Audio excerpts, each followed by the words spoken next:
ఆధ్యాత్మికంగా చారిత్రాత్మకంగా ఎంతో ప్రాముఖ్యత ఉన్న నియోజకవర్గం పెద్దాపురం. ఇక్కడ కాంగ్రెస్ పార్టీ 6 సార్లు, తెలుగుదేశం పార్టీ 6 సార్లు, సిపిఐ 2 పర్యాయాలు, పిఆర్పి కూడా ఒకేసారి గెలిచింది. ప్రస్తుతం నిమ్మకాయల చినరాజప్ప రెండోసారి ఎమ్మెల్యేగా కొనసాగుతున్నారు. హ్యాట్రిక్ కొట్టేందుకు వ్యూహాలు రచిస్తున్నారు. 2019 జగన్ వేవ్ను తట్టుకొని విజయం సాధించారు చినరాజప్ప. మున్సిపల్ ఎన్నికల తర్వాత వైసీపీ బలం పుంజుకొని పెద్దాపురం, సామర్లకోట మున్సిపాలిటీలను కైవసం చేసుకుంది. ఇప్పటికే ఈ నియోజకవర్గంలో బరిలో నిలిచేది ఎవరెవరో తేలిపోయింది. వైసీపీ నుంచి దౌలూరి దొరబాబు బరిలోకి దిగుతున్నారు. తెలుగుదేశం పార్టీ కూటమి నుంచి నిమ్మకాయల చినరాజప్ప అభ్యర్థిత్వాన్ని చంద్రబాబు ఆల్మోస్ట్ ఆల్ ఖరారు చేసేశారు. మరి కాపు సామాజిక వర్గ ప్రజలు అత్యధిక సంఖ్యలో ఉన్న ఈ నియోజకవర్గంలో ఎవరి బలాలు ఎలా ఉన్నాయి అనే దానిపై big TV exclusive election survey చేసింది. ఆ వివరాలను పరిశీలించే ముందు 2019 ఎన్నికల ఫలితాలను పరిశీలిద్దాం. ఈ నియోజకవర్గంలో 2019 ఎన్నికల ఫలితాలలో వైఎస్ఆర్ కాంగ్రెస్ పార్టీకి 39%, తెలుగుదేశం పార్టీకి 41%, జనసేనకు 16%, ఇతరులకు 4% ఓట్లు పోలయ్యాయి. అంటే 2019 ఎన్నికల్లో పెద్దాపురం గడ్డపై విజయడంకా మోగించారు నిమ్మకాయల చినరాజప్ప. అయితే అంతకుముందు ఆసక్తికర రాజకీయ పరిణామాలు జరిగాయి. టీడీపీ ఎంపీగా ఉన్న తోట నరసింహం ఆ ఎన్నికల్లో పోటీ చేయకుండా తన భార్య తోట వాణికి పెద్దాపురం టికెట్ ఇవ్వాలని టీడీపీ అధిష్టానాన్ని కోరారు. అయితే టీడీపీ చినరాజప్ప వైపు మొగ్గు చూపడంతో ఆయన వైసీపీలో చేరి పెద్దాపురం నుంచి తన భార్యను బరిలోకి దింపారు. ఈ ఎన్నికల్లో తోట వాణి గట్టి పోటీ ఇచ్చినప్పటికీ ఓటమి పాలయ్యారు.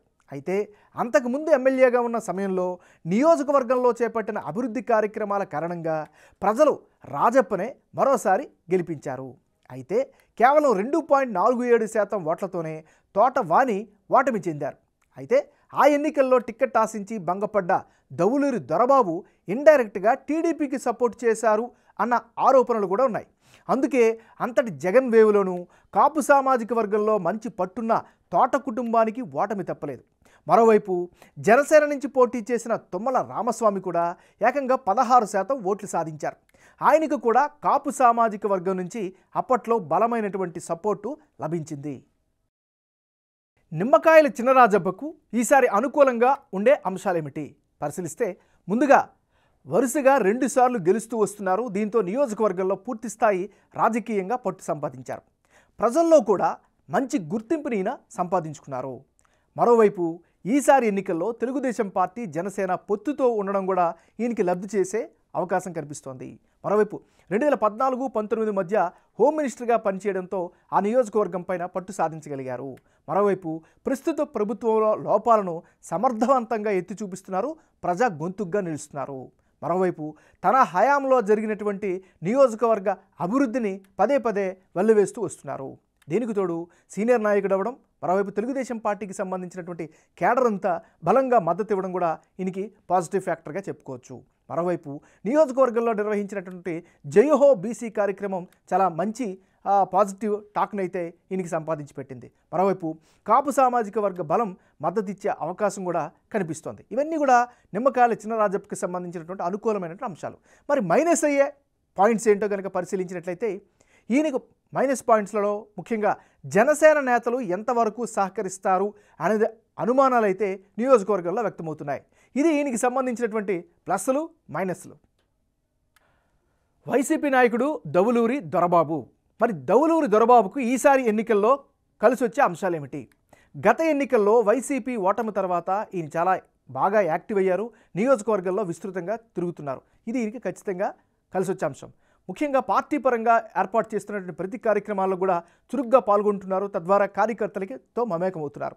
క్యాడర్తో నిత్యం టచ్లో ఉండడం కూడా ఈయనకి అదనపు బలంగా చెప్పుకోవచ్చు. ఇక గత ఎన్నికల్లో టికెట్ దక్కలేదు అనేటటువంటి సింపతి కూడా ఈయనకి ఈసారి కలిసి వచ్చే అవకాశం కనిపిస్తుంది. ఇది దౌలూరి దొరబాబుకు ఉండేటువంటి ప్లస్లు. మరి ఈయనకి సంబంధించిన మైనస్ అంశాలు ఏంటో కనుక పరిశీలిస్తే, గత ఎన్నికల్లో టీడీపీకి సహకరించారు అనేటటువంటి ఆరోపణలు అయితే బలంగా నియోజకవర్గంలో వినిపిస్తున్నాయి. ఇది ఒక నెగిటివ్ ఫ్యాక్టర్గా చెప్పుకోవచ్చు. ఇక కుటుంబ సభ్యులకే కీలక పదవులు కట్టబెట్టారు అనేటటువంటి ఆరోపణలు కూడా ఉన్నాయి. మరోవైపు స్థానికంగా ఈ నియోజకవర్గ పరంగా సొంత పార్టీలో నెలకొన్నటువంటి అంతర్గత కుమ్ములాటలు కూడా ఈయనకి నెగిటివ్ ఇంపాక్ట్ కలిగే అవకాశాలు కనిపిస్తున్నాయి. మరోవైపు ప్రజల్లో అయితే మిక్స్డ్ టాక్ ఈయన పట్ల వినిపిస్తుంది. మరీ ముఖ్యంగా రాష్ట్ర వ్యాప్తంతో పాటు నియోజకవర్గంలో కూడా ప్రభుత్వంపై ఉన్నటువంటి వ్యతిరేకత కూడా ఈయనకి నెగిటివ్ వచ్చే అవకాశాలు కనిపిస్తున్నాయి. ఏదేమైనా ఇది ఈయనకి సంబంధించినటువంటి ప్లస్లు మైనస్లు. రానున్న ఎన్నికల్లో పెద్దాపురం బరిలో ఎవరెవరు పోటీలో ఉంటే ఫలితాలు ఏ విధంగా వచ్చే అవకాశం ఉందో పరిశీలిద్దాం. ముందుగా వైఎస్ఆర్ కాంగ్రెస్ పార్టీకి చెందినటువంటి నాయకుడు దవులూరి దొరబాబు వర్సెస్ తెలుగుదేశం పార్టీ తరపు నుంచి నిమ్మకాయల చినరాజప్ప. వీళ్ళిద్దరు కనుక బరిలోకి దిగితే వైసీపీకి 41% ఓట్లు వచ్చే ఛాన్సెస్ ఉంటే తెలుగుదేశం పార్టీకి 52% ఓట్లు పోలయ్యే ఛాన్సెస్ ఉంది. ఇతరులకు 7% ఓట్లు దక్కే అవకాశాలు కనిపిస్తున్నాయి. అంటే ఇప్పటికిప్పుడు పెద్దాపురంలో ఎన్నికలు కనుక జరిగితే తెలుగుదేశం పార్టీ అభ్యర్థి నిమ్మకాయల చినరాజప్పకు 52% ఓట్లు వచ్చే అవకాశం ఉందని బిగ్ టీవీ సర్వేలో తేలింది. వైసీపీ గెలిచే అవకాశాలు కేవలం 41% ఓట్లు మాత్రం కనిపిస్తున్నాయి. ఇక ఇతరులు గెలిచే అవకాశం 7%, అంటే ఇతరులకి 7% ఓట్లు మాత్రమే దక్కే అవకాశాలు కనిపిస్తున్నాయి. ముఖ్యంగా టీడీపీ జనసేన పొత్తు ఈ నియోజకవర్గంలో కీలకం కానుంది. ఈ నియోజకవర్గంలో దాదాపు సగం మంది కాపు సామాజిక వర్గ ప్రజలే ఉంటున్నారు. దీంతో పొత్తు కారణంగా వారంతా టీడీపీకి ఓట్లు వేసే అవకాశం ఉందని సర్వే చెబుతోంది. ఇక్కడ టీడీపీ జనసేన నేతలు కూడా ఇదే సామాజిక వర్గ నేతలు. మరోవైపు చినరాజప్పకు ఉన్న పాజిటివ్ ఇమేజ్ కూడా తెలుగుదేశం పార్టీకి ఈ నియోజకవర్గంలో కలిసొచ్చే అవకాశంగా చెప్పుకోవచ్చు. దీనికి తోడు ప్రభుత్వంపై ఉన్న వ్యతిరేకత కూడా టీడీపీకి ఈ నియోజకవర్గంలో బాగా కలిసి వచ్చే అంశమే అని బిగ్ టీవీ సర్వే రిపోర్ట్ ద్వారా తెలుస్తోంది. ఇక వైసీపీకి వచ్చే ఓట్లలో ఎక్కువ శాతం సంక్షేమ పథకాల లబ్ధిదారులే ఉన్నారని తెలుస్తోంది. అంతేకాకుండా గత ఎన్నికల్లో దవులూరికి టికెట్ దక్కలేదన్న సింపతి ఉన్నవారు కూడా వైసీపీకి ఈసారి ఓటు వేసే అవకాశం ఉందని బిగ్ టీవీ సర్వే రిపోర్టు ద్వారా తెలుసుకోవచ్చు.